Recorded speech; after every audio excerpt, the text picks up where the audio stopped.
এই শালা পেট মোটা হালকু সারাদিন শুধু খাস একটু কাম কাজ করবি না। দিদা অল্প শান্তিতে খাইতে দিতেও পারেন। দিদা আমাকে একটু খেতে দাও। আরে আই হারামজাদা হাল্ক, যা জঙ্গল থেকে একটা হরিণ নিয়ে আই, তোকে হরিণের চপ বানিয়ে দিব। ঠিক আছে দিদা। এই পেট মোটা হাল্ক, কোথায় যাস? দাদু জঙ্গল যাচ্ছি হরিণ ধরতে, আজকে হরিণের চপ খাবো। দিদা আজকে হরিণের চপ খাবেন, আমাকে হরিণ নিয়ে যেতেই হবে।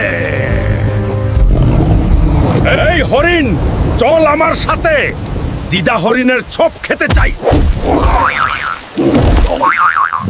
এই শালাপেট মোতা হুল্ক, তুই সত্যি সত্যি হরিণ ধরে আনলে রে। এই নাও দিদা। এটা দেখে আমি খুব খুশি হয়েছি হাল্ক। তাহলে এটা রান্না করা যাবে। দিদা তাড়াতাড়ি রান্না করো। আমার খুব খিদে পেয়েছে। তোমরা সবাই লাইক এন্ড সাবস্ক্রাইব করো, আমি হালকের জন্য চপ বানাচ্ছি।